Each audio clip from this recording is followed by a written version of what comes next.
Micaela Blei.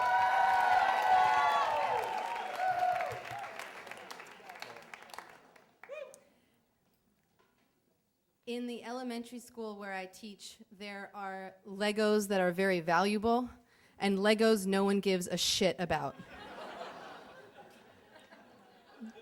The ones you don't really care about are the ones there are thousands of. The gray 2x4s, the black 2x4s, anything that's red. For some reason, all we have are red Legos. And the ones that are valuable are the things that you can't really find. So there's a second grade, a third grade, and a fourth grade. Everyone's got bins. And in these bins, the things you very rarely see are anything lime green. I think once upon a time we had a set that was lime green. Anything that has a picture on it, it's kind of magical. And then these jewels. They're these little plastic, clear, colored Legos, and they really look valuable. I mean, I'm kind of psyched about them too.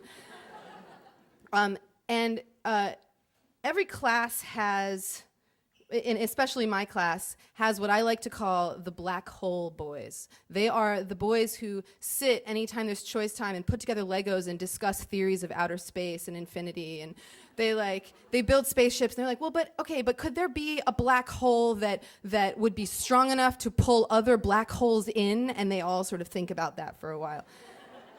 And they're my boys. I like them. I'm really into them. And most of playing Legos anywhere in my school is really mostly just pawing through looking for the valuable ones. I mean, of course you could build with them, but that's not the fun part. The fun part is I found this orange jewel or whatever. So that's always a big deal. And all the bins are outside underneath the cubbies. So every class has their bins, near their class's cubbies. I teach third grade. The second graders come to me one day and they say, we need your help. We think someone's been stealing our jewels. Now, they have to dismantle all their Legos at the end of every week so that it's really fair. So you have a chance to paw through and find the jewels anew every Monday. And they have been noticing that over the course of several weeks, they find fewer and fewer jewels. And they suspect my class. And I say, you know what?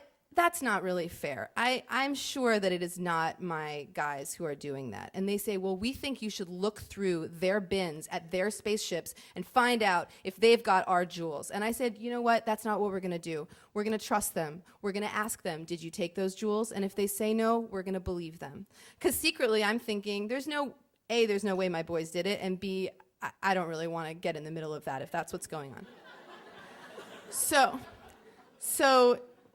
So we ask my boys, and the sort of ringleader, the head of the Black Hole Boys, Edward, is this very smart, very sour kid whose spaceships are amazing. I mean, they look like they could really go. And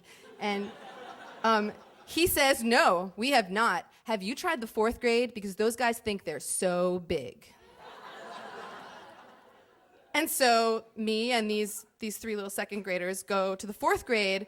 And we say to some of the fourth graders who are playing with Legos in a very much tougher, apparently, way, did you guys take these jewels? And the fourth graders say, no. And then later, privately, they say, are you sure the second graders are telling the truth? Because they think they're so cute.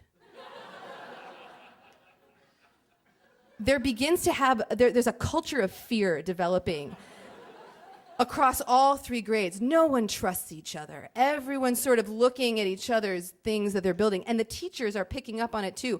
I'm sort of watching everyone's spaceships being like, I don't remember that orange one and that green one and the blue one in the second grade of 2A. I don't know if that's right. And I'm sort of getting there too, but we're all kind of watching each other. And then I am getting homework. Edward does his homework and does more homework than he needs to, but he always forgets to hand it in. And so I just randomly, I go into his cubby just to grab the math homework that I know is in there. Under the math homework is a jewel-encrusted spaceship. Dazzling.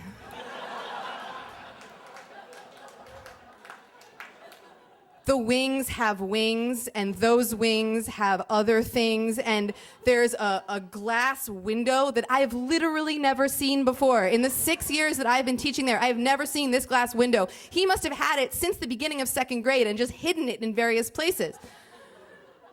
It's beautiful, but I'm stuck with a dilemma. What do I do with this? If I accuse him, then number one, the 2nd graders are kind of intense, and I'm a little worried about what they would do.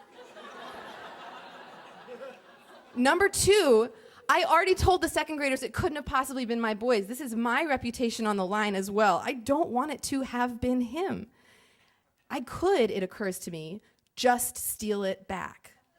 I could just take it. Because if he tried to say someone stole my jewel-encrusted spaceship, that would be on him. That would be his, that's a dilemma he would have. But then I realized that could possibly be framing another kid, and I have my line. I will not cross.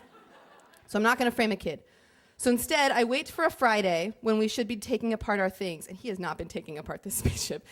And I wait till Friday, I get him alone, and I say to him really casually, so don't forget to take apart your spaceship. And he looks at me, and he knows I know. And he says something really ballsy. He goes, I did. I already did.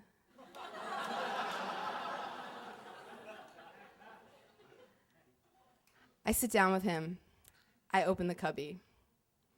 I show him the spaceship. And I say, this is an amazing spaceship. You did a really great job. But you gotta let it go. And we cut a deal. And over the course of several weeks, we dismantle the spaceship very, very slowly.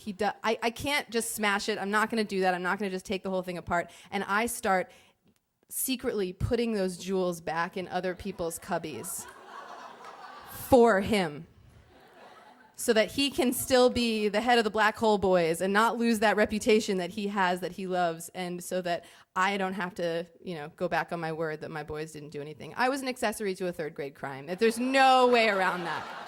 That's it. Thank you.